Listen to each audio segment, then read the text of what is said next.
Batman Caped Crusader rewrites a lot of characters, changes their aesthetic. None more so and a little bit more shocking than Bruce Timm, the creator of Harlequin, actually pretty much rewriting the character entirely for the new Batman Caped Crusader cartoon. Let's talk about that. I'm Ahmed the artist. Welcome back to the channel. Now, I haven't kept up with this cartoon a lot, but I saw some stories come up, and it said they showed the character designs and what the show is going to look like. And if you remember, if you were old enough to see, or maybe on YouTube you ran into like the old Superman cartoon style, like it was like almost rotoscope. They were simplistic, but they were very 40s and 50s inspired, like those pinups, right? That's always been the aesthetic for the Batman animated series, right? They're going that route, but more so stylistically, like in those days, right? And Clayface is gonna be on there, and that's a whole nother character that we can even do a video on. But the biggest character really out of the Batman lore that came not from comics but from the animated series, Harley Quinn. Bruce Timm created that character to kind of just play off her the Joker, and she just blew up, right? So now here he's putting her back in here, but he's like, he doesn't want to do the same Harley again, because it's just, that's just Harley, right? Like, why would I do that again? Now, this Caped Crusader is based on that early Batman run in the 40s, and if you are familiar with the comics then and the original TV show then, that's what this is basically, except no purple gloves for Batman, but it's the same pretty much costume. I think they're going low tech with no actual like modern sort of computers or anything like that.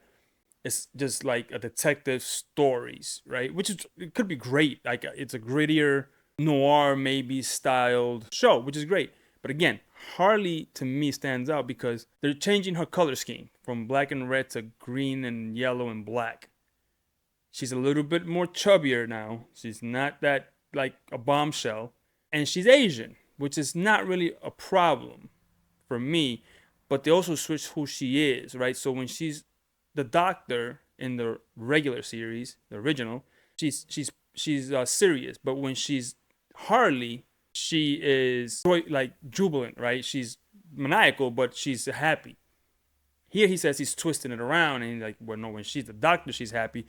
When she's Harley, she's very dark. And that first image, as you see on the thumbnail in here, that I'm gonna show during this video, she's very much looks menacing, right?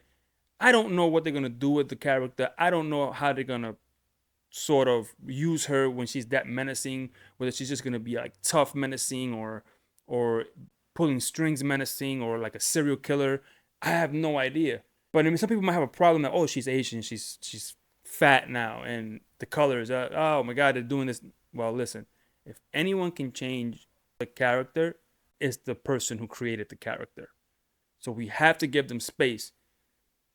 This Bruce Timm created Harley, and he's the one making the changes just for this series. You still have that other Harley. He just wants to make something new for this show, and I can't blame him, since the whole show is just has Batman and the other characters, but they're not really the same as we know them. So it will say, it will vote to say, if DC said, well, you got to use Harley, okay, but now change her because she doesn't fit the way we have her in the other universe. She doesn't. That character won't fit in this universe. Maybe that's the case, and maybe that's why he went with this sort of change.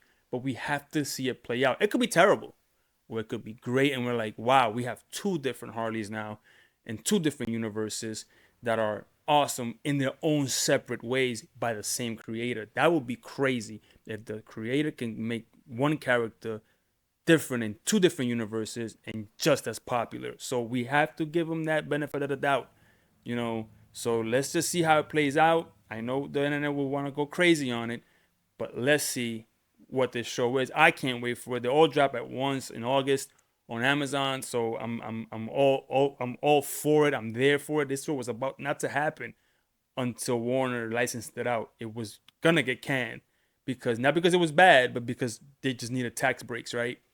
But Amazon said, no, I'll take that. Let me get that.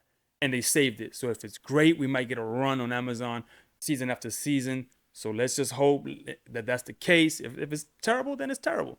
But anyway, let's give it a chance is what I'm saying. Let me know in the comments down below. Do you think that this is something that you expected or didn't expect? Or you're going to give it a chance or you're not? Let me know in the comments down below. And I'll see you in the next one. And I'm out. Peace.